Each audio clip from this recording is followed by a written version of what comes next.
You.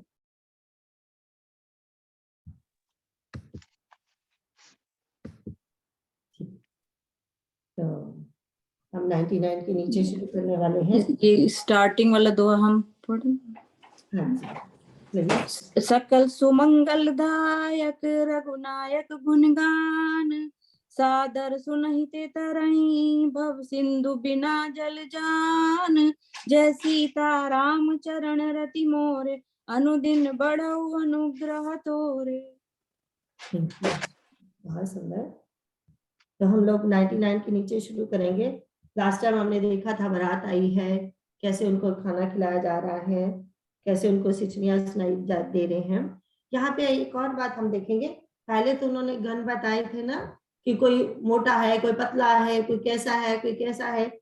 लेकिन जब फिर बारात एंड में खाना खाने बैठती है तो हम देखते हैं कैसे वो देवताओं की ही बात करें, क्योंकि ये जो भगवान के जो गण है ना, वो भी देव स्वरूप है। वो भी अपना रूप, कोई भी रूप धारण करने वाले हैं। ऐसा नहीं है कि सब वो मोटे पतले कुछ भी वैसे ही, लेकिन वो भी देव स्वरूप है, इसीलिए ऐसा बोला गया। इसीलिए फिर बाद में ऐसा नहीं बोला ना कि गण बैठे हैं, वो ऐसे बैठे हैं। तो ये बहुत सुंदर है।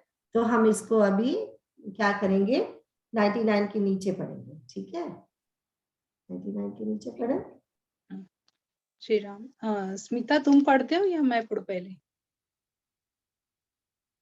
आज एक नए आए हैं, उपासना, वेलकम वेलकम। इंडिया से ज्वाइन। नारायण नारायण, सबको नारायण नारायण। जय श्री राम। तुम पढ़ लो। अच्छा, हमारे श्री किरण, ग्रीष्मी, उन सब। श्री राम। श्री राम। तो हम बालकांड 99 के नीचे पढ़ेंगे, ठीक है? श्री राम। सब देवताओं को आदर सहित बुलवा लिया और सबको यथा योग्य आसन दिए।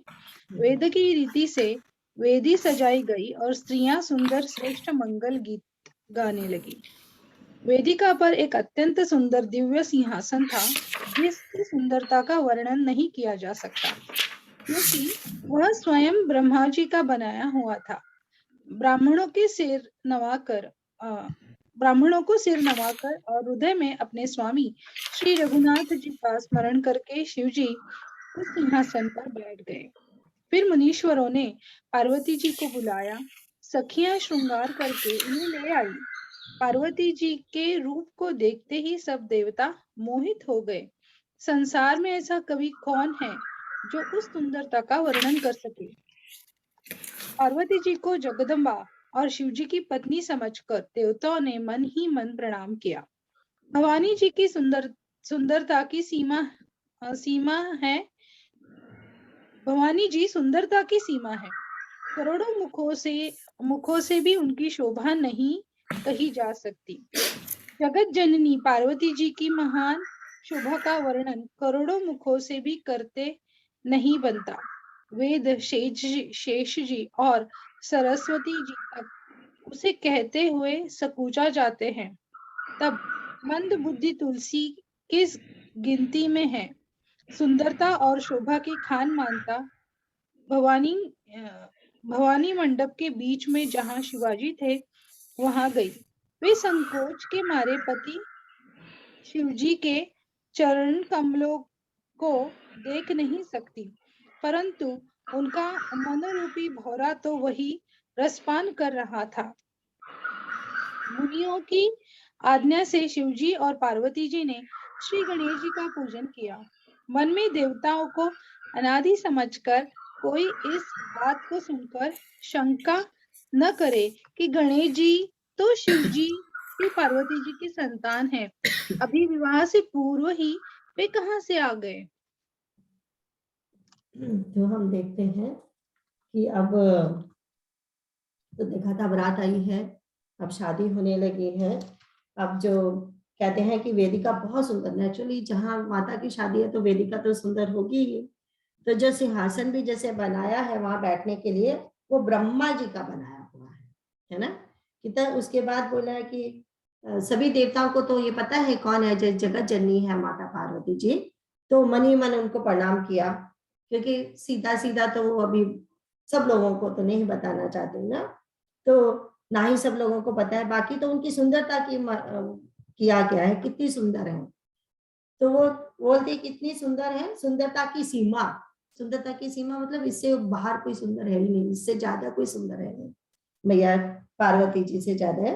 और फिर उन्होंने उनका बताया कि अगर हमारे जो माता सरस्वती जी उनकी व्याख्या नहीं कर सकते तो और कौन कर सकता है। शेषनाग, बार बार ये बोला जाता है जब भी किसी का महत्व मल्टीपल रूप से बोलना हो ना, तो यही बोला जाता है, अरे उनके बारे में सरस्वती नहीं बोल सकती, उनके बारे में शेषनाग जी नहीं बोल सकते, तो हम कैसे बता सकते हैं।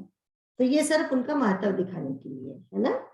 तो अब जो मेन बात यहाँ पे आई है कि सबसे पहले गणपति जी की पूजा की गई, तो इसीलिए वो बोला है कि अरे गणपति जी की पूजा कैसे, अभी तो वो पार्वती जी अभी आई है, हम तो स्टोरी तो ये आती है ना, पार्वती जी ने गणपति जी बनाए थे, तो यहाँ पे ये कैसे पहले आ गया। तभी बोला कि शंका मत करो, क्योंकि ये जो होता है ये तो देव है, आदि देव है, तो ये तो कहानी तो बार बार आती है ना, तो बार बार वो लीला होती है। बट जैसे तो हमने बताया था ना, 5 देव जो आदि देव माने जाते हैं, उनमें हमने बोला था विष्णु भगवान है, माँ पार्वती है, शिव भोलेनाथ, गणपति जी एंड सूर्य देव, जो 5 देव बिठाए जाते हैं यानी पूजा से पहले।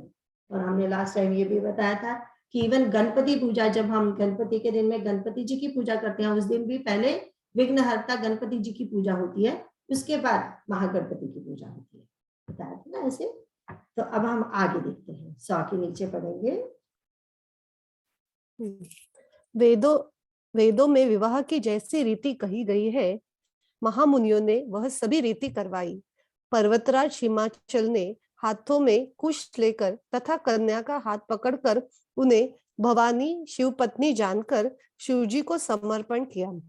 जब महेश्वर शिवजी ने पार्वती का पाणी ग्रहण किया, तब इंद्रादि सब देवता हृदय में बड़े ही हर्षित हुए।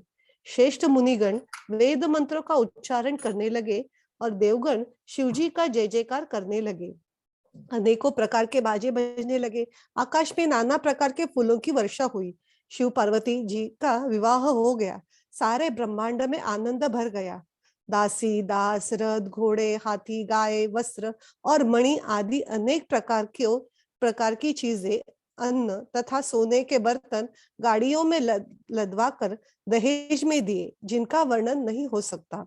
बहुत प्रकार के दहेज देकर फिर हाथ जोड़कर हिमाचल ने कहा, हे शंकर, आप पूर्ण काम है, मैं आपको क्या दे सकता हूँ। इतना कहकर वे शिवजी के चरण कमल पकड़कर रह गए। तब कृपा के सागर शिवजी ने अपने ससुर का सभी प्रकार से समाधान किया। फिर प्रेम से परिपूर्ण हृदय मैना जी ने शिवजी के चरण कमल पकड़े और कहा, हे नाथ, यह उमा मुझे मेरे प्राणों के समान प्यारी है। आप इसे अपने घर की टहलनी बनाइएगा और इसके सब अपराधों को क्षमा करते रहिएगा। आप प्रसन्न होकर मुझे यही वर दीजिए। हम देखते हैं जो पहले बात आई कि वैदिक रीति से शादी हो रही है। वैदिक रीति से शादी मतलब उस समय जो मंत्र पढ़े जाते हैं वो बहुत महत्वपूर्ण होते हैं।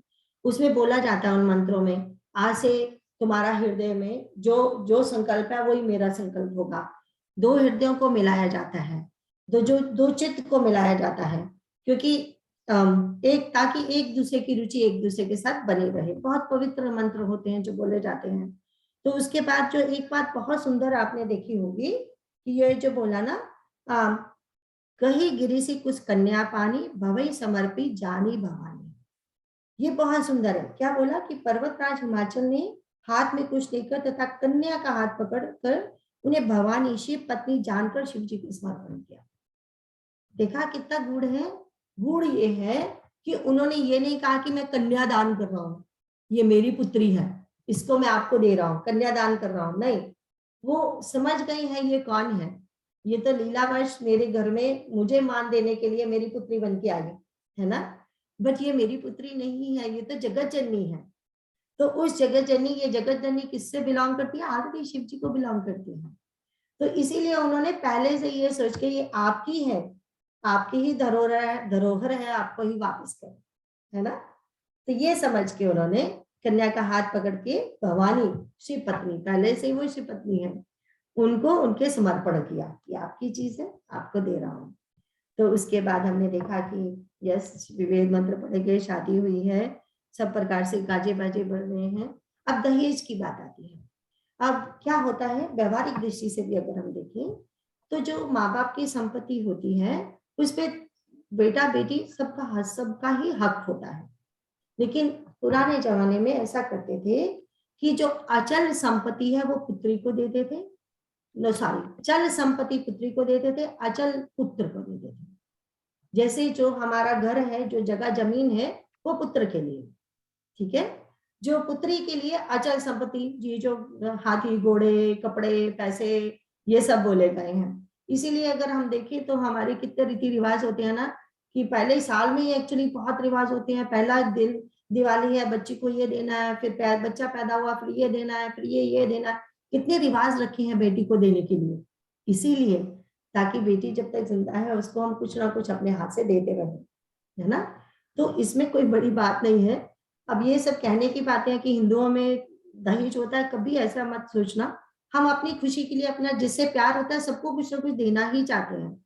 दूसरी बात ये, यहाँ भी जब शादियां होती हैं यहाँ भी वही होता है, सिर्फ दहेज का नाम नहीं होता। अब यहाँ भी तो वो लड़के लड़के की शादी होती है तो पहले से उन्होंने वो रजिस्ट्री करवाई होती है, ये चाहिए हमें, ताकि उसमें से चूज करके आप दे दो। तो और क्या है, वही आ गया ना चीज। एंड पेरेंट्स भी अपनी तरफ से कुछ देंगे। सो ऐसा कुछ नहीं है, वो मत सोचना। ठीक है, बाद में हम कहेंगे कि नहीं नहीं गलत हुआ, बाद में लोग लड़के वाले दहेज मांगते, हम उसमें नहीं पढ़ने वाले, ठीक है। उसका यहाँ पे वो सब्जेक्ट नहीं है, ठीक है। यहाँ पे सिर्फ ये बताने की बात है, ये पहले रिवाज ऐसे हुआ करता था। ऐसा नहीं है कि वो बच्ची को घर नहीं देना चाहते या कुछ नहीं, सिर्फ वो चल है ना अचल संपत्ति की बात, ठीक है। तो अब यहाँ पे बोला कि उन्होंने बहुत कुछ अपनी पुत्री को देके भेजा है। एंड हमारी जो माता मैना है वो बोलती हैं कि ये पुत्री मुझे प्राणों से भी प्यारी है, इससे कुछ गलती हो जाए तो इसे क्षमा करना। तो हमारे ऐसे उस समय गाना भी गाया जाता है कि हमारी पुत्री अगर घी गिरा दे ना गलती से पानी समझ के, क्योंकि घी भी कई बार पतला होता है, पानी समझ के, तो उसको माफ करना, ऐसे समझना कि घी उससे गिर गया तो पानी गिर गया। तो बड़ी हंसी की बात है कि वो मैं सपना के पास गई थी सी, तो वहां पे वो मैंने घी बनाया था। तो हमारा जो जाना था ना उसको होता है कि माम खाना बनाने के बाद बर्तन आके करने बैठ जाए, फटाफट डिनर से उठ के फटाफट वाले बर्तन करने लग जाता है। तो उसने कढ़ाई खाली कर दी। मैंने कहा ये क्या किया बेटा? बोला माम मैंने वो साफ करने वाला। मैंने कहा उसमें तो घी था। तो मैं हंसने लगी। मैंने कहा मैं उल्टा गाना गाऊंगी कि अगर जवाई से घी गिर जाए तो मैं उसको हंसने लगी। मैंने कहा बेटा ऐसे गीत गाया जाता है हमारे शादियों में, तो मैं भी आज वो गीत गा लेती हूँ। तो ये बात ऐसे बनाना, ऐसे ऐसे पेरेंट्स जैसे कि गलतियां तो होंगी ही, दोनों से ही होंगी, एक दूसरे को क्षमा करते रहना, है ना। तो इस तरह से समझाया। अब आगे पढ़ते हैं। श्री राम जी। शिवजी ने बहुत तरह से अपनी सास को समझाया, तब वे शिवजी के चरणों में सिर नवाकर घर गई। फिर माता ने पार्वती को बुला लिया और गोद में बैठाकर यह सुंदर सीख दी। हे पार्वती, तू सदा शिवजी के चरण की पूजा करना। नारियों का यही धर्म है। उनके लिए पति ही देवता है और कोई देवता नहीं है। इसी प्रकार की बातें कहते कहते उनकी आंखों में आंसू भर आए और उन्होंने कन्या को छाती से चिपटा लिया। फिर बोली कि विधाता ने जगत में स्त्री जाति को क्यों पैदा किया? पराधीन को सपने में भी सुख नहीं मिलता। यो कहती हुई माता प्रेम में अत्यंत विकल हो गई, परंतु कुसमय जानकर, दुख करने का अवसर न जानकर उन्होंने धीरज धरा। मैना बार बार मिलती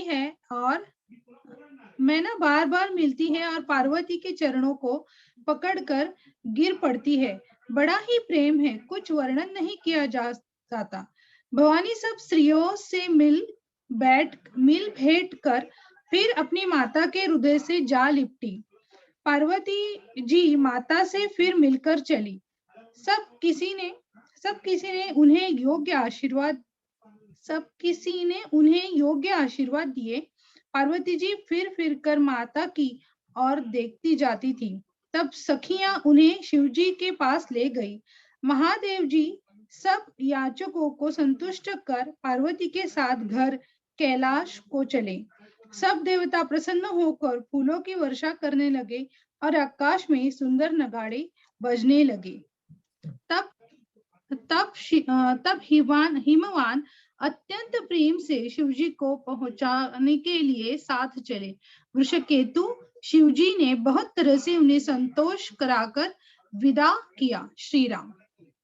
तो हम देखते हैं यहाँ पे जो महत्वपूर्ण बात सबको लगती है वो क्या है कि पहले तो जो माँ ने कहा, माँ ने क्या शिक्षा दी कि हे पार्वती, तो हमेशा इनके चरणों की पूजा करना, क्योंकि पत्नी के लिए पति ही देवता होता है। तो ये बात तो हमें बिल्कुल अच्छी नहीं लगती। तो ऐसा नहीं समझना है इसे कि पत्नी दोनों तरफ से ही होता है। इट्स नॉट जस्ट पत्नी देवता समझे। अगर कोई पति को उपदेश देगा तो वो दूसरी तरह से उपदेश देगा कि अपनी पत्नी के लिए तुम्हें अब ये करना है। तो इस समय जिसको उपदेश दिया जा रहा है उसी की बात हो रही है, ठीक है ना। जैसे कि हम आप भागवतम आजकल पढ़ते हैं, तो भागवतम में क्या देखा हमने बार बार स्टोरीज में कि पिता पुत्र को बोल रहा है जाओ बेटा तपस्या करो। काहे के लिए तपस्या? अच्छी पत्नी के लिए तपस्या करो। हमने पढ़ी, आप तो आजकल आप भागवतम पढ़ रहे हो ना, हर कथा में आता है ना कि बाप भेज रहा है, राजा है बाप, फिर भी वो भेज रहा है अपने पुत्र को, राजकुमार को, काहे के लिए? तपस्या करने भेज रहा है। काहे के लिए? अच्छी पत्नी पाने के लिए, कि भगवान से प्रार्थना करो अच्छी पत्नी से, सुयोग्य पत्नी तुम्हें मिले, राइट। सो हमारे ऐसे ही हमारे संस्कार होते थे। ऐसा नहीं है कि जस्ट उसको बोला जा रहा है, तो डिपेंड करता है किसको किस समय शिक्षा दी जा रही है, राइट। तो यहाँ ये बोलते हैं तो पति को देवता समझने का मतलब यही होता है कि जब तक हम एक दूसरे को पूरी तरह से रिस्पेक्ट नहीं देंगे, उन पे श्रद्धा विश्वास नहीं होगा, तो फिर हमारी गृहस्थी कैसे चलेगी। सिर्फ इसलिए बोला जाता है ये बातें। दूसरी बात ये जो आगे तो आया कि अरे क्योंकि लड़कियां तो हमेशा प्राधीन ही होती हैं, अगर वो प्राधीन को कभी सुख नहीं मिल सकता। उसमें भी अब ये देखो, प्राधीन तो सारे ही हैं, चाहे वो लड़का है चाहे लड़की है। इस संसार में कोई अकेला अपने आप सरवाइव कर नहीं सकता। हम किसी ना किसी चीज के प्राधीन है, तभी हम एक दूसरे से सहयोग से आगे बढ़ते हैं ना। तो ज्यादा तो प्राधीन हम होते हैं अपनी वासनाओं के, तो वो चाहे लड़का हो चाहे लड़की हो, है ना। तो यहाँ जो ये बोला जाता है कि लड़कियां हमेशा वो तो पराधीन रहती हैं, वो लाइक हमने कहा किसको कहाँ शिक्षा दी जा रही है। अगर लड़का होता तो उसको भी, अब हम रामचरितमानस में आगे आगे देखेंगे, इवन भगवान को राजा बनाने के लिए जब बोला जाता है श्री राम जी को, तो बोला जाता है तुम दोनों आज ब्रह्मचर्य का व्रत करो, अब ये करना होगा तुम लोगों को, अब राजा बनना है, अब ये करना होगा, ये करना होगा। सो उस समय क्या है, डिपेंड करता है ना कौन सा टाइम है, उस समय वैसी शिक्षा दी जाती है। ऐसा नहीं है कि वो तुम्हें गुलाम बन के कहीं रहना है, ऐसा इसका मतलब ये नहीं होता है, ठीक है। तो प्राधीन का मेनली मतलब यहाँ पे यही होता है कि देखो अब हम किसी के घर में अपने घर में जब पले हैं तो कैसे हम सबने देखा है कैसे पलते हैं लड़कियों को तो ज्यादा ही लाडों से पाला जाता है, लड़कों को डांट पड़ती है। हमारे यहाँ लड़कियों को कम डांटती हैं, और थप्पड़ भी मारना हो तो लड़की को नहीं मारेंगे, लड़के को फटाफट मार देंगे। तो वो कि नहीं बेटी को कैसे, और हमारे नॉर्थ में तो बेटी से पाँव भी नहीं छुआते कि नहीं बेटी के से पाँव कभी नहीं छुआते, पाप लगता है। तो बेटियों को तो इस तरह से पाला जाता है। All of a sudden then they are going to the other family, now they have to adjust by them, सारी फैमिली में जाना है, तो उस तरह से उनको समझाया जाता है और कुछ नहीं है ऐसे, ठीक है। तो इसको अब दिल में मत लगा के बैठना कि अरे इतनी बड़ी बातें करते हैं, ये तो गलत हो रहा है। तो उसके बाद हमने देखा कि कैसे विदाई हो रही है, तो नेचुरली मिल रहे हैं। माँ पार्वती जी भी दुखी हैं, माता को बार बार पीछे मुड़ के आती हैं, मिलती हैं, एंड फिर उनके पिताजी उन्हें आगे तक छोड़ने जाते हैं, है ना।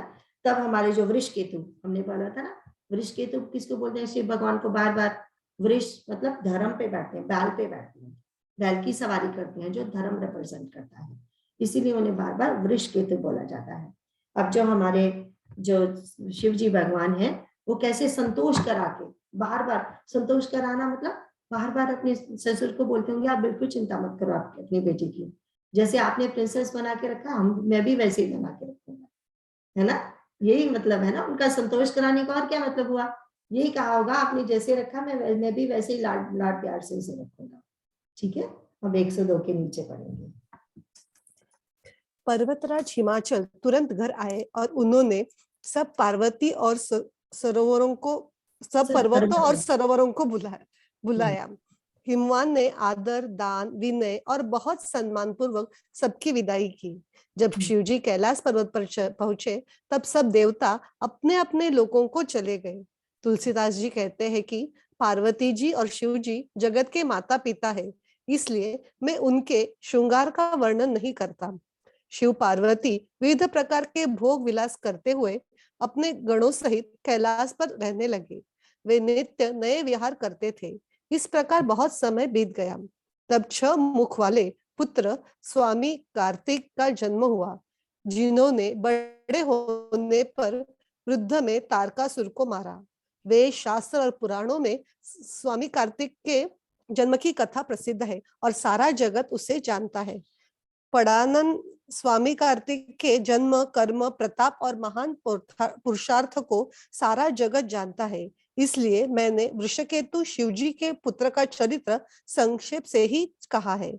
शिव पार्वती के विवाह की इस कथा को जो स्त्री पुरुष कहेंगे और गाएंगे, वे कल्याण के कार्यों और विवाह आदि मंगलों में सदा सुख पावेंगे। गिरिजापति महादेव जी का चरित्र समुद्र के समान अपार है और उसका पार वेद भी नहीं पाते। तब अत्यंत मंद बुद्धि और गवार तुलसीदास उसका वर्णन कैसे कर सकता है? तो जैसा कि हम अब शिव विवाह के कथा का महत्व बोला जा रहा है ना, महात्म्य से बोला जा रहा है। अब जैसे कि हमने कहा कि हमारी तरफ शिव विवाह जरूर गाया जाता है शादियों में, तो वही मतलब है इनका कि शिव विवाह गाने से, सुनने से मंगल ही मंगल होगा। इतने सुंदर पति पत्नी की स्टोरी बताई जा रही है। पहले जब सती थी तब उस तब से शुरू हुई यह स्टोरी, फिर उनके शादी का ये गान।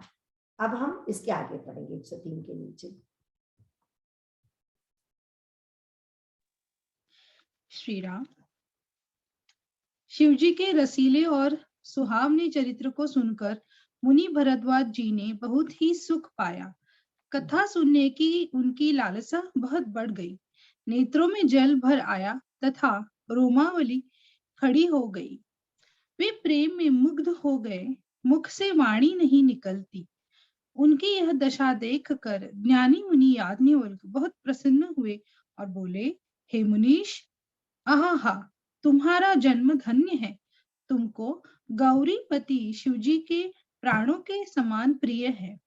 शिवजी के चरण कमलों में जिनकी प्रीति नहीं है, वे श्री रामचंद्र जी को स्वप्न में भी अच्छे नहीं लगते। विश्वनाथ शिवजी, श्री शिवजी के चरणों में निष्कपट विशुद्ध प्रेम होना, यही राम भक्त का लक्षण है। श्री राम।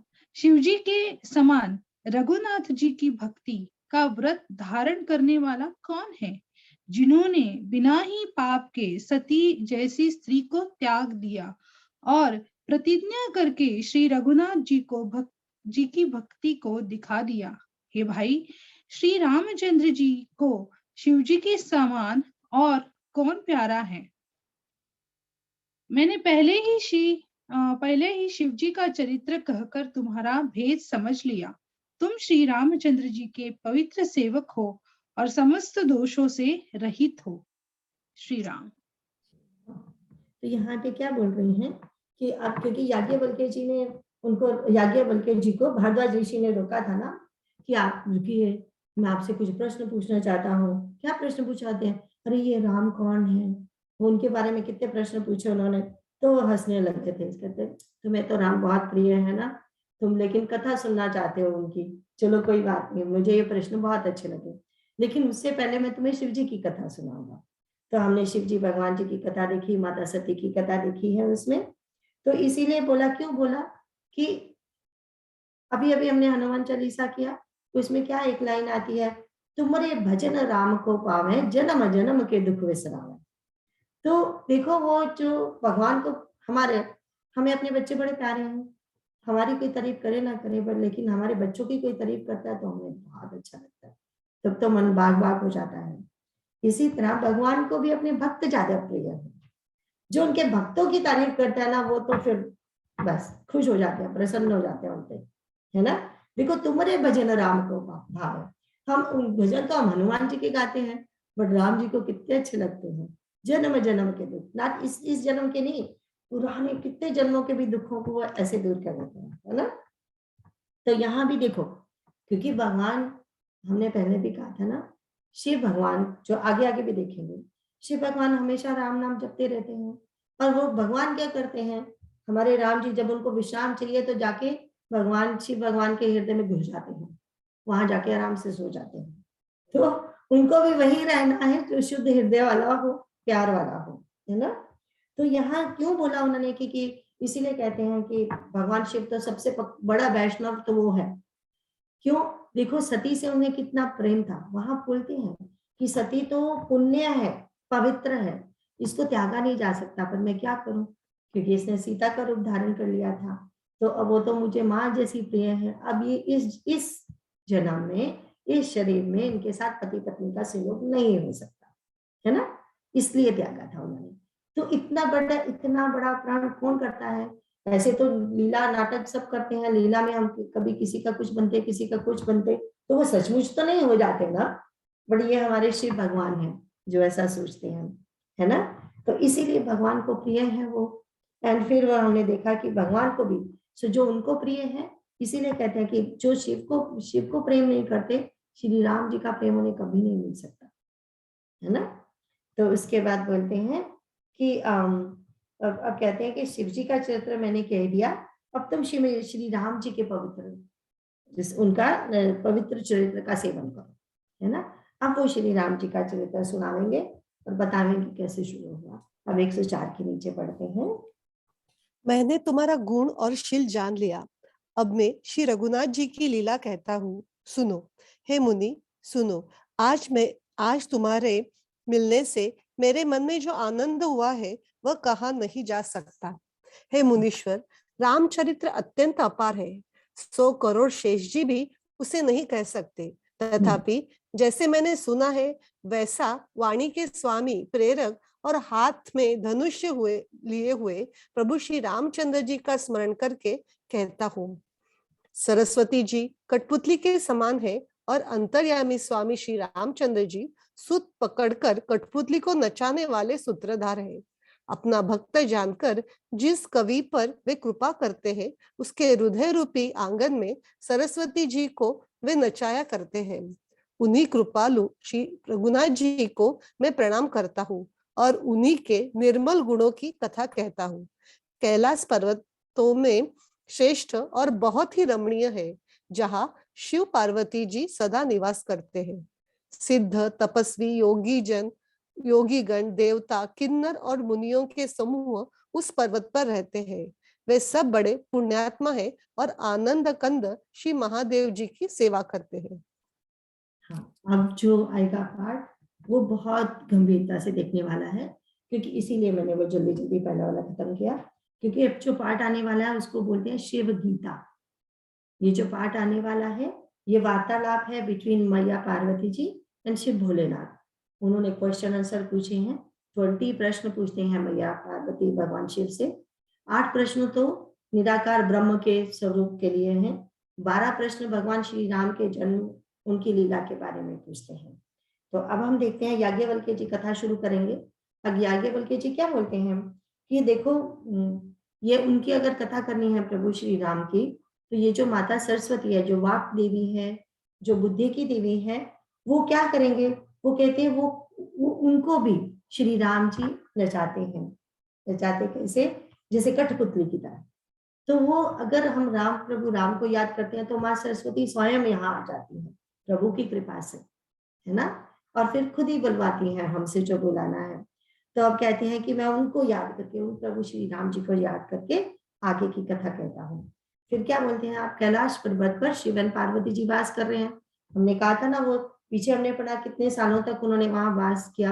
हमारे शिव भोलेनाथ उसके बारे में कुछ नहीं लिखते, बोले वो तो हमारे माँ बाप हैं, उनके भोग विलास के बारे में थोड़ी हम कुछ लिखेंगे, बस इतना ही लिखेंगे कि कार्तिकेय जी पैदा हुए और उन्होंने कैसे फिर तारकासुर को मारा, है ना, इतना ही। क्योंकि यही वरदान मांगा गया था ना ब्रह्मा जी से कि जब पैदा होगा पुत्र शिव जी का, तो तब वो ही खाली मुझे मार पाएगा, क्योंकि उन्हें पता था सती तो जा चुकी हैं, अब ये तो अपना ऐसे ही रहते हैं। तो वैरागी बन के ये कौन सा दोबारा शादी करने वाले हैं, है ना। तो ना तो इनका पुत्र होगा ना मैं मरूंगा, तो लेकिन ऐसा तो कुछ नहीं होता ना।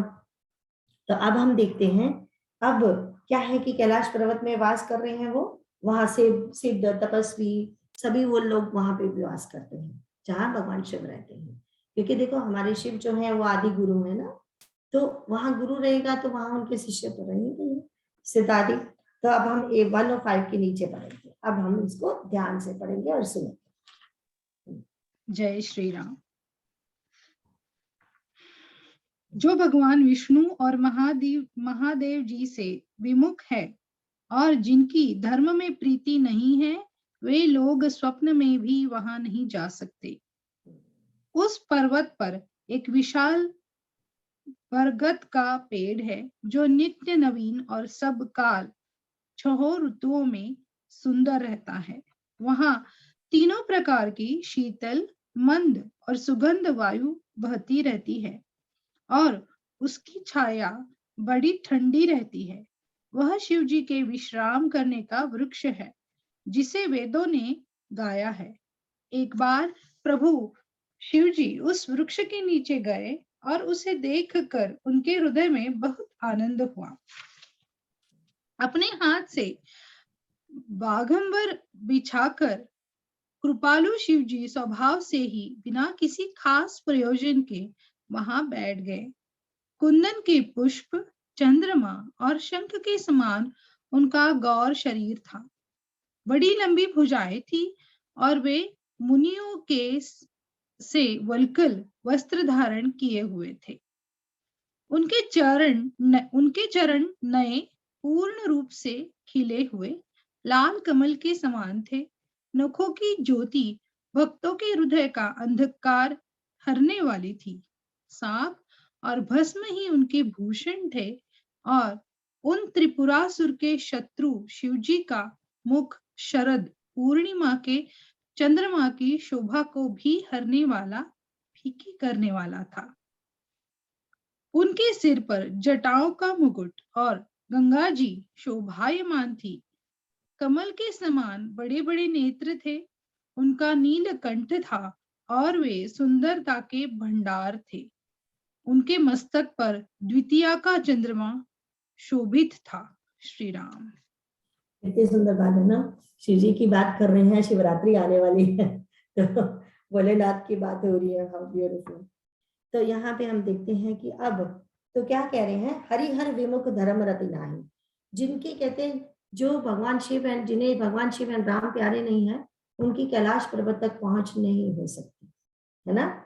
एंड फिर कहते हैं वह लोग स्वप्न में भी वहां नहीं जा सकते। नॉट ओनली, फिर हम कहेंगे कि कैलाश पर्वत की यात्रा आजकल भी बहुत से लोग करते हैं, तो जरूरी नहीं है वे सारे के सारे ऐसे हैं।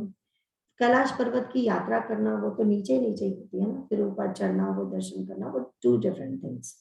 बट यहाँ जो कैलाश पर्वत जो बोला जा रहा है वो डिफरेंट बात की बोली जा रही है। देखो जब जब भी भगवान शिव का नाम आता है, हमेशा उनको वट वृक्ष के नीचे बैठाया। वट वृक्ष अगर देखें तो बालकांड के शुरुआत में भी वट वृक्ष को क्या बोला था, वहां बोला था वट विश्वास अचल निज धर्मा, है ना। बट वट वृक्ष हमेशा विश्वास का पेड़ बोला जाता है। वट विश्वास अचल अचल निज धर्मा, वहां वट्टु बोलते हैं जो विप्र लोग होते हैं, जो वेद को सीखने जा रहे हैं ना, वेद अपनी संस्कृत को उपनिषद वेद सीखने जा रहे हैं, उनको भी वटु बोला जाता है। और हमने देखा, हमने तो अपनी क्लास में कितनी बार कहा है कि भगवान राम जी जाके पंचवटी में रहते थे, तो हमने देखा है व्हाट आर दोस 5 विश्वास। पंचवटी, 5 वट के पेड़ क्या है हमने देखा था ना। नंबर 1 था भगवान में विश्वास, नंबर 2 था कि उसमें गुरु में, शास्त्र में विश्वास, नंबर 3 था गुरु में विश्वास, नंबर 4 था फिर अपने ऊपर विश्वास, नंबर 5 था फिर साधन पे विश्वास या मंत्र पे विश्वास। ये 5 वट के पेड़ बोले गए, ठीक है। सो 5 वट के पेड़ बहुत महत्वपूर्ण है। तो वट का पेड़ ही बहुत, जब भी हम देखेंगे ना शिवजी भगवान वट पेड़ के नीचे दिखाई जाएंगे, वहीं बैठ के वो ज्ञान देते हैं सबको। तो जो so what is that, what का पेड़ विश्वास रिप्रेजेंट करता है। हम देखेंगे जब उत्तराखंड में आएगा, हमारे जो काकभूषण जी है वो डिफरेंट पेड़ के नीचे बैठ के डिफरेंट चीजें कर रहे हैं। वट पेड़ के बैठ के कुछ और करते हैं, फिर आम पेड़ के नीचे बैठ के कुछ और करते हैं। तो वो 4 पेड़ हैं वहां पे, 5 नहीं, वहां 4 हैं। तो हर पेड़ का अपना अपना महत्व होता है। तो ये वट का पेड़ विश्वास का सिंबल होता है।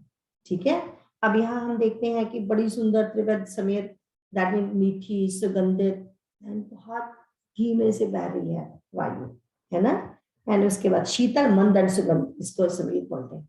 और फिर कहते हैं उसके बाद हमारे शिव भोलेनाथ बैठे हैं, तो उनका रूप दिखाया गया है कि सिर पे गंगा है, जटाओं का मुकुट है, वो सांप गले में है, नीलकंठ है। उस सबके तो हमें सबको मालूम ही है क्या क्या what they represent all of them, है ना।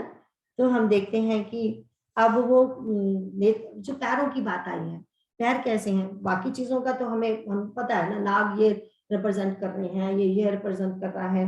पैर, पैर देखो उन्होंने क्या बोला, उन्होंने बोला तरुण अरुण अंबुज समचरना। तरुण, तरुण किसको बोलते हैं, जवान को तरुण बोलते हैं। अरुण लाल होता है, अंबुज कमल होता है। तो वो क्या बोल रहे हैं, शिव जी के चरण कैसे हैं। देखो हिंदी में भी कितना सुंदर लिखा है ना, उनके चरण ने पूर्ण रूप से खिले हुए लाल कमल के समान थे। तो वो जब भगवान का नाम आता है ना, जब उनके साथ लाल जोड़ा जाता है, 2 ही चीजों से होता है, या तो क्रोध से आंखें लाल, अब भगवान तो क्रोध, यहाँ क्रोधित तो है नहीं। तो जो लाल शब्द जोड़ा जाता है वो वात्सल्य, प्रेम, उनके चरणों में ही हमें सब वो प्रेम मिलेगा, है ना। एंड उसके बाद बोलते हैं नख की ज्योति, मतलब जो उनके नाखून है वो भी कितने क्लियर हैं, नख की ज्योति, उसी से हमारे बहुत सारे नख की ज्योति को भी बहुत बोला जाता है। अगर हम पुराणों में कथाएं पढ़े ना, तो वो तो कहते हैं कि अंगूठे की नख की ज्योति में उन्हें पूरी सृष्टि दिख गई, पूरा ब्रह्मांड दिख गया। माता भगवती का भी यही आता है, जब भगवती पुराण पढ़ते हैं ना, तो ब्रह्मा विष्णु महेश गए हैं, तो उन्हें उनके पैर के जो अंगूठे के जो नख है उसमें सब कुछ पता चल गया क्या है, सारा उनका दिखा। तो नख को बहुत इंपॉर्टेंट बोला जाता है, उनके भगवान के चरणों के नख जो होते हैं वो शीशे की तरह पारदर्शी होते हैं। तो यहाँ पे फिर वो बोला गया कि वही, बाकी तो आगे वही है कि गंगा जी सिर पे हैं, चंद्रमा है, नीलकंठ है ना, वो तो हमें पता ही है। 106 के नीचे पढ़ते हैं 107 तक, यहाँ से अब शुरू हुई है, आप लिख सकते हो, यहाँ से शिव गीता शुरू हुई है। ठीक है, तो अब देखते हैं शिव गीता। कामदेव के शत्रु शिव जी वहां बैठे हुए ऐसे शोभित हो रहे हैं मानो शांत रस ही शरीर धारण किए बैठा हो। अच्छा मौका जानकर शिव पत्नी माता पार्वती जी उनके पास गई। अपनी प्यारी पत्नी जानकर शिव जी ने उनका बहुत आदर सत्कार किया और अपनी बाई और बैठाकर बैठने के लिए उनको आसन दिया। पार्वती जी प्रसन्न होकर शिव जी के पास बैठ गई। उन्हें पिछले जन्म की कथा स्मरण हो आई। स्वामी के हृदय में अपने ऊपर पहले की अपेक्षा अधिक प्रेम समझकर पार्वती जी हंसकर प्रिय वचन बोली। याज्ञवल्क्य जी कहते हैं कि जो कथा सब लोगों का हित करने वाली है उसे ही पार्वती जी पूछना चाहती है। पार्वती जी ने कहा, हे संसार के स्वामी, हे मेरे नाथ, हे त्रिपुरासुर का वध करने वाले, आपकी महिमा तीनों लोकों में विख्यात है। चर अचर नाग मनुष्य और देवता सभी आपके चरण कमलों की सेवा करते हैं। हे प्रभु, आप समर्थ, सर्वज्ञ और कल्याण स्वरूप है, सब कलाओं और गुणों के निदान है और योग ज्ञान तथा वैराग्य के भंडार है। आपका नाम शरणागतों के लिए कल्पवृक्ष है। अब वो क्या है, क्या बोल रही हैं कि बैठे सो तामरी को कैसे, धरे शरीर शांत रस जैसे, कैसे बैठे हुए हैं भगवान। अब देखो, जो परमार्थ विद्या का आचार्य होगा, जो हमें वो आत्म विद्या की शिक्षा देने वाला होगा, वो तो शांत रस होगा ही। शांत कौन होता है, शांत वो होता है जिसने वासनाओं को जीत लिया हो, है ना। वो होता है जो हमारे जो मानसिक विकार होते हैं ना, वो काहे के कारण होते हैं, वासनाओं के कारण। अब हम जो हमारे जो भोलेनाथ है वो तो निष्कामी है ही नहीं कोई काम वासना। तो जब कोई काम वासना ही नहीं है तो शांत होंगे ना। जैसे हम वेंसडे की क्लास में बोल रहे थे ना कि एक वासना शुरू होती है, दूसरी एक खत्म होती है, ये काम खत्म हुआ, दूसरा अब ये चाहिए। तो there is no interval in between. अगर कहीं जरा सा थोड़ी देर के लिए इंटरवल आ जाता है तो सचमुच हमें शांति मिलती है। अब उनको तो है ही नहीं कोई वासना, तो वो तो शांत ही शांत है। वो हम सुंदरकांड में भी वैसे ही शुरू करते हैं, शांतम शाश्वतम, है ना। तो वो तो हमारे भगवान ऐसे ही हैं, जो खुद शांत होगा वही दूसरे को शांति दे सकता है। हम दूसरों को शांति क्यों नहीं दे सकते? क्योंकि हमारे अंदर अभी अशांति भरी हुई है। तो शांति तो वही दे सकता है जिसके पास है ना। तो वो कहते हैं अब हमारे जो शिव भोलेनाथ हैं वो क्या है, शांत रस। ऐसे लगता है शांत रस ने शरीर धारण कर लिया, ऐसे लगता है। तो वो अब भगवान, अब माँ पार्वती जी ने देखा ये बहुत सुंदर अवसर है। एक तो इन्वायरमेंट बड़ा सुंदर है, ऐसा नहीं है कि बर्फ पड़ रही है, कैलाश पर्वत पे बैठे हैं, बड़ा भयानक वो है इस समय मौसम है, ऐसा भी नहीं है। मौसम बड़ा प्यारा है, बड़ी सुंदर हवा चल रही है, परफेक्ट वेदर है इस समय, है ना। तो फिर उन्होंने क्या देखा कि भगवान प्रसन्न है, आज समाव ज्यादा ही प्रसन्न दिख रहे हैं। तो चलो आज today is the good day. वैसे तो कहते हैं द गुड डे इज जिस दिन हमारे अंदर वो जिज्ञासा आ जाए, तो वो गुड ही है। नहीं तो मे भी पहले भी दिन ऐसे थे पर जिज्ञासा नहीं हुई थी, है ना। तो वो कहते हैं कि अच्छा तो आज मौका है, आज जाके पूछते हैं। अब जब वो आगे आई हैं, अब भगवान शिव जी जो भगवान है उनके पास गई। शिव जी ने भी अपनी प्यारी पत्नी जानकर, क्योंकि उन्हें पता है अब जो माता पार्वती हैं वो सती स्वरूप नहीं है, अब सचमुच श्रद्धा एंड प्रेम स्वरूपा है ना। प्रेम स्वरूपा तो वो भी थी, पर उनमें थोड़ा श्रद्धा कम थी। कि श्रद्धा ऐसे होता है कि देखो अगर पति को तो राम जी में विश्वास है, राम जी की पूजा कर रहे हैं, तो मैं कहती हूँ मुझे राम जी में नहीं, मुझे तो कोई और भगवान में पूजा करनी है, तो उसमें भी झगड़ा होगा। तो हुआ झगड़ा उनका, है ना, वो सुना नहीं उन्होंने। फिर देखो क्या हुआ। तो जब तक हमारे मन भी सचमुच नहीं मिल जाते इष्ट देव, ऐसा होता था पुराने जमाने में, जब गुरु धारण करते थे ना। हाँ, नॉर्थ में ऐसे होता था कि जब भी, हम श्योर सारी जगह पे होता होगा, क्योंकि मैं नॉर्थ में रही हूँ तो नेचुरली मुंह से वो वैसा निकल जाता है, सॉरी वाला, कि पहले जमाने में ऐसा करते थे कि जब गुरु धारण करते थे ना, माँ बाप ने कोई गुरु धारण किया है, लड़कियों को गुरु दीक्षा नहीं दी जाती थी। इसीलिए नहीं दी जाती थी कि हो सकता है कि जब दूसरे परिवार में जाएंगे उनका कोई गुरु और ना हो, तो फिर उसमें भी फिर झगड़ा हो जाएगा कि मेरे तो वो गुरु है, अब मैं इस गुरु को क्यों मानूं। तो इसीलिए अनमैरिड बच्चियों को गुरु दीक्षा नहीं दी जाती थी। तो अब यहाँ पे है, अब तो जो माँ पार्वती है, अब तो उनके मन भी मिले हैं, सब मिला है, अब रुचि भी एक हो गई है उनकी दोनों की, है। तो वो जाती हैं और भगवान को भी पता है, प्यार से उन्हें बिठा रहे हैं। तो फिर उसके बाद कहती हैं अब क्योंकि रिमेम्बर सती को सामने बिठाया था, अब इनको बाएं बिठा रहे हैं। तो अब उनसे कुछ पूछना है तो कहा किसे, गुरु से भी पूछना है, तो गुरु को भी अगर हम उनकी तारीफ करके बोलेंगे, उनको पूछेंगे उनसे कुछ, तभी वो करेंगे ना आगे बात। तो ये भी एक तरीका है पूछने का। तो वो बोले कि कितना सुंदर, हे स्वामी, हे नाथ, हे त्रिपुर का वध करने वाले, त्रिपुरासुर का वध करने वाले। अब त्रिपुरासुर तो सचमुच में एक असुर था, त्रिपुरासुर, बट लेकिन व्हाट इज द भयंकर त्रिपुरासुर क्या है? वो जो है वो है मोह, काम एंड अहंकार, ये है त्रिपुरासुर। देखो जो रामायण में आता ही यही है। रावण को क्या बोलते हैं? रावण इज मोह। जो कुंभकर्ण है वो अहंकार है, जो मेघनाथ है वो क्या है? काम है। दे आर थ्री ऐसे रिप्रेजेंट करते हैं। सो एक्चुअली त्रिपुरासुर हमारे लिए क्या हुआ? काम, मोह एंड हमारा अहंकार। तो हमारे जो शिव भोलेनाथ है वो उसको दूर करने वाले हैं। तभी कहा था ना, एक एक शब्द नाउ इज वेरी इंपॉर्टेंट। तो उसके बाद बोलते हैं कि आप तीनों लोकों में विख्यात हो। नेचुरली तीन लोग जो हम बोलते हैं मेन, जो स्वर्ग, पाताल एंड ये भूमि, है ना। एंड उसके बाद चर अचर नाग कहते, बोले सब जितने भी देवता हैं पूरी सृष्टि में, चर चलने वाले, नहीं चलने वाले, मनुष्य हो चाहे देव हो चाहे कोई जानवर हो, कुछ भी हो, वो सब आपकी सेवा में लगे रहते हैं, चरण कमलों की, है ना। तो कहते हैं प्रभु समर्थ सर्वज्ञ है। तो बोले आप ही समर्थ हो। जैसे हम जब गीता पढ़ते हैं, अर्जुन बार बार जब प्रश्न पूछते हैं तो भगवान श्री कृष्ण को कहते हैं ना, मेरे इन प्रश्नों का उत्तर आप ही दे सकते हैं, आप ही समर्थ हो। अब जो ये माता भी यही बोल रही है हमारे शिव भगवान को कि जो मेरे अंदर प्रश्न है उसका भी आप उत्तर देने में आप ही समर्थ हो, आप ही सर्वज्ञ हो, सब कुछ जानने वाले हो। तो वे कहते हैं सकल गुणागुण था, सकल सकल गुण, भगवान तो म्यूजिक में भी एक्सपर्ट है, डांस में भी एक्सपर्ट है, हर चीज में एक्सपर्ट है श्री भोलेनाथ, है ना। तभी तो नटराज उनकी जो डांस वाला पोज है, तो वो तो हर चीज में एक्सपर्ट है।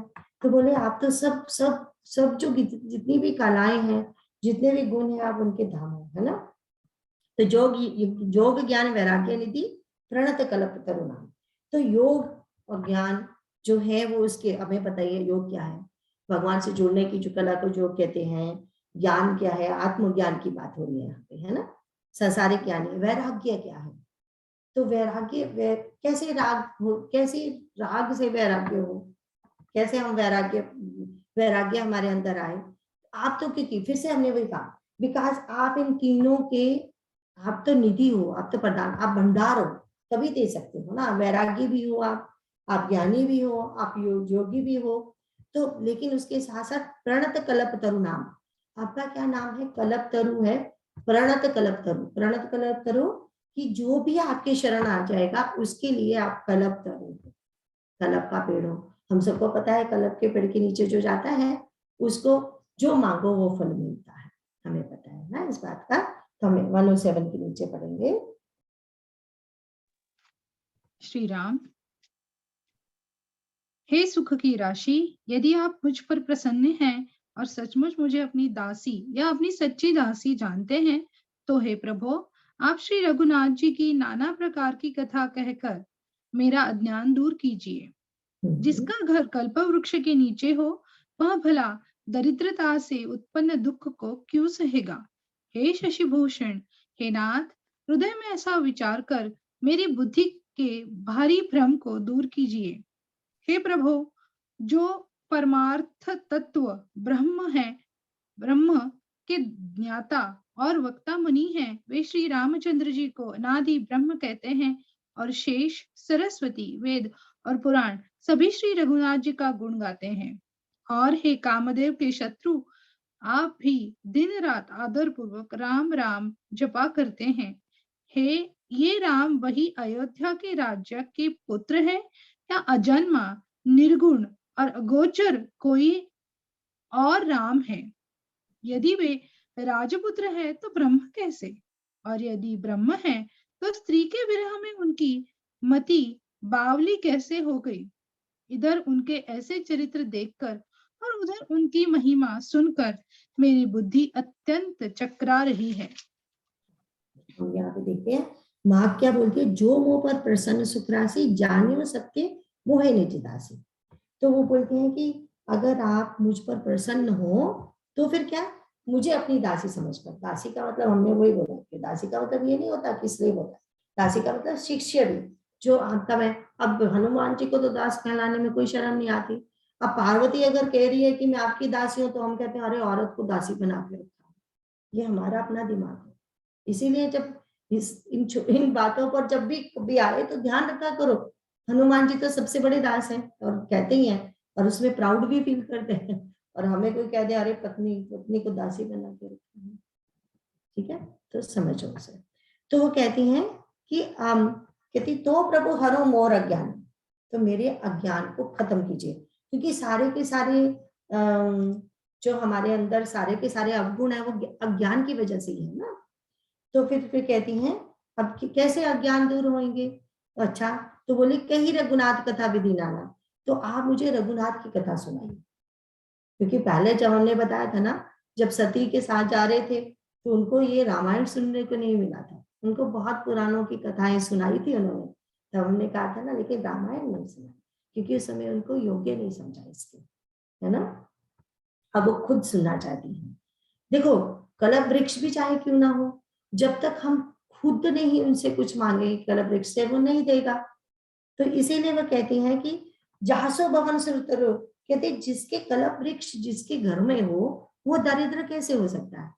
हो सकता है जब तक हम मांगे ही ना उससे कुछ, तो हो सकता है ना। एक ज्ञानी पुरुष की पत्नी भी अज्ञानी हो सकती है कि और पूछना नहीं चाहती। हमारे अर्जुन हमेशा साथ रहे हैं भगवान के, तो लेकिन उन्होंने कभी पूछे नहीं भगवान से प्रश्न, इसीलिए उनको मिला नहीं गीता, ना ही किसी और को मिली। इसीलिए 11 चैप्टर में बोलते हैं ना, मैं तो मित्र, आपका मित्र सोच के मैंने कितना मजाक आपसे कुछ कुछ करता रहता था, आपको बोलता रहता था, आप मुझे क्षमा करिए। मैं तो खाते समय, सोते समय, सब कुछ करते समय आपका मैंने कितना अपमान किया है, क्योंकि सोते भी इकट्ठे थे तो दोस्त मित्र आपको कुछ एक दूसरे को बोलते ही रहते थे ना, बोले मुझे नहीं पता था आप कौन हो, है ना। तो यहाँ भी वही है कि आप मुझे देखो, मेरा ज्ञान सिर्फ आप ही दूर कर सकते हो, और अगर मैं नहीं पूछूं, ना पूछने वाला इधर इधर रहेगा ना, तो कहती है आप ये सोच के मेरी मति के भ्रम को दूर कीजिए। देखो 2 चीजें उन्होंने कही थी, पहला उन्होंने बोला मेरा अज्ञान दूर कीजिए, फिर अब उन्होंने बोला मेरा भ्रम दूर कीजिए, क्योंकि अज्ञान की वजह से ही तो भ्रम होता है ना। एंड देखो जो हमने देखा था ना, माया की 2 शक्तियां होती हैं, एक विक्षेप, एक आवरण, जिसकी वजह से हम फंसते हैं। आवरण पर्दे को बोलते हैं, एंड विक्षेप होता है जो हलचल। जैसे हम मूवी थिएटर में मूवी देखने जाते हैं तो वहां पे एक पर्दा है, हमेशा लगा रहता है, एंड फिर हलचल होती है तो पिक्चर आनी शुरू हो जाती है ना। फिर हम पिक्चर देखते हैं हमारे, और थोड़ी देर बाद पिक्चर खत्म हो जाती है, और जितनी देर तक पिक्चर आ रही है कितनी रियल लगती है, और हम रोते हैं, हम हंसते हैं, और एकदम तब ये नहीं लग रहा कि ये पिक्चर पर्दे पे हो रही है ना। We are all having that अनुभव उस समय। अब क्या है, हमारी इसी तरह से हमारी आंखों पे माया का पर्दा है, आवरण, और फिर वो जो माया का पर्दा है उस पे हलचल क्या होती है, जो हमने कहा था ना, माया मीन ममता का पर्दा डाल दिया है ना, मैं और मेरा, उसका पर्दा डाल दिया। अब फिर हलचल क्या होने लगी, अगर मैं और मेरा है तो राग द्वेष भी होगा। तो हमारी जो आंखों पे जो पर्दा है ना, वो क्या है, राग द्वेष, माया का पर्दा है, और हलचल किसने मचानी शुरू कर दी, राग द्वेष ने, इसीलिए भ्रम होता है। तो यही तो एक माया का है, इसीलिए तो माता सती जी को वहां भ्रम हो गया ना। वो कहती थी मेरे पति तो देवता है, मुझे किसी और से क्यों लेना, मैं क्यों किसी दूसरे की कहानी सुनूं, है ना। वो भी एक अभिमान हो गया उनको, मैं और मेरे का। तो अब कहते हैं कि अब देखो कितना सुंदर बोला, प्रभु जय मुनि परमार्थवादी, कहीं राम कहूँ ब्रह्मानादि। अब बोलती हैं, अब क्या प्रश्न पूछनी है, हमने बोला था ना 20 प्रश्न है, ये 8 ब्रह्म तत्व के ऊपर प्रश्न है, उसके बाद 12 उनकी भगवान की लीला के ऊपर प्रश्न होंगे। तो वो बोलती हैं कि ये जो ब्रह्म के ज्ञाता वक्ता मुनि है, वे श्री राम जी को अनादि ब्रह्म कहते हैं, ठीक है। ज्ञान के वक्ता है, ज्ञान के वक्ता जो जिनको अनुभव हो चुका है ना, वो विज्ञानी है, जिनको रियल अनुभव हो चुका है, वो हमारे जो श्री राम जी हैं उनको ब्रह्म बोलते हैं, ठीक है। एंड कहते हैं सारे पुराण भी ऐसे ही गाते हैं, जो श्रुतियों में लिखा है, जो पुराणों में लिखा है। एंड फिर कहते हैं तुम पुनी राम राम दिन राती, तुम भी हमेशा राम राम जपते रहते हो। तो बोलती है सादर जपो ना, सादर से जपते हो, ऐसे नहीं हम जब माला करते हैं तो हम तो फटाफट फटाफट ऐसे करते हैं, तो वो सादर से राम नाम जपते हैं, है ना। तो कहते हैं राम सोबत निवृत्त सोई किया जगुण अलखपति गुण। वो कहते हैं जो अलख, जो अलख गति कैसे, अलख जो कहीं जाता नहीं आता नहीं, तो गतिमान कैसे हो गया, है ना।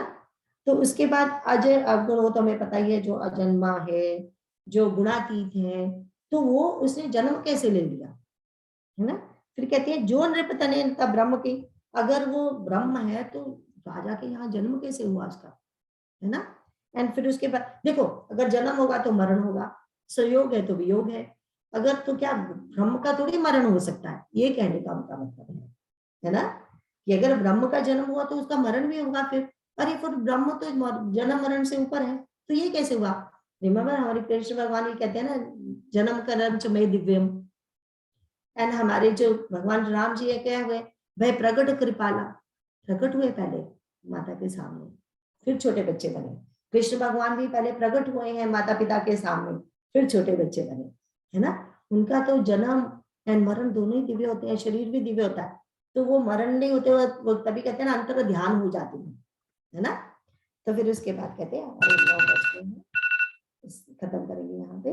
तो वो कहते हैं, तो कहते हैं इधर ऐसे चित्र देखकर उनकी महिमा सुनकर मेरी बुद्धि अत्यंत चकरा जाती है, कि स्त्री विरह में, मैंने उन्हें खुद देखा था अपनी पत्नी के विरह में रोते हुए, तो इसीलिए तो बड़ों बड़ों की मति चकरा जाती है, मेरी भी चकरा गई।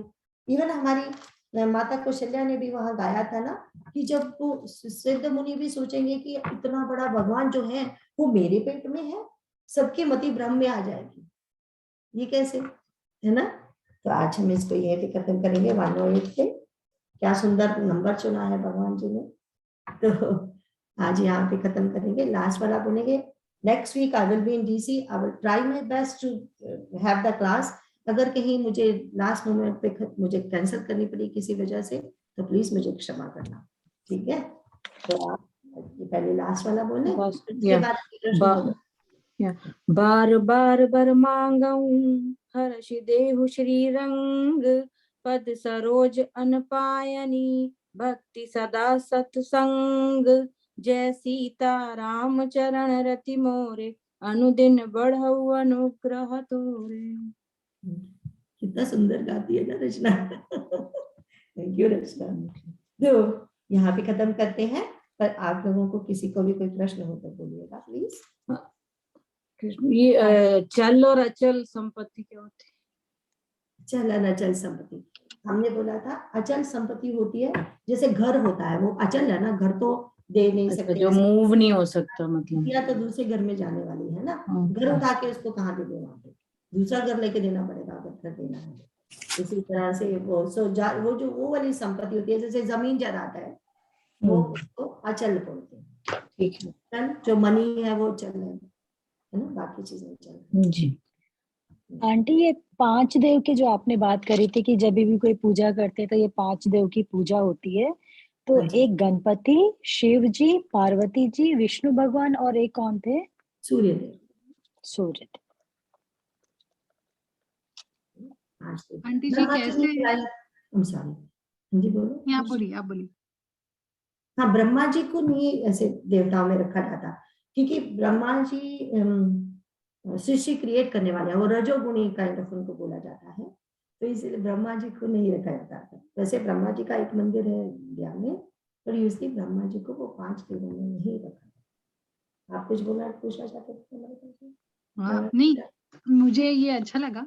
वो कितना, जब सो सती जी थी तो सेम वहीं पे कथा थी उनकी रुकी हुई थी कि वो वहां पे जाके रूप लेती और देखना चाहती कि वो कैसे राम जी ऐसे शोक में है, और एग्जैक्टली दूसरा जन्म लेते ही जब पहला संवाद चालू किया तो उसी से शुरुआत की उन्होंने, एग्जैक्टली उसी चीज पे। तो जहाँ हम भगवत गीता में पढ़ते हैं ना कि जहाँ छोड़ देते हो वही से फिर से स्टार्ट कर देते हो, उसी से पीछे नहीं जाना पड़ता है आपको, उसी जगह से स्टार्ट कर देते हो, सेम ही है ना वहाँ।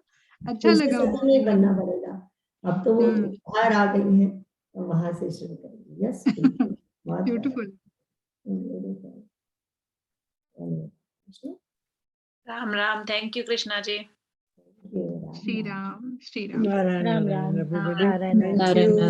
Thank you Krishna. Ram Ram. Thank you Krishna.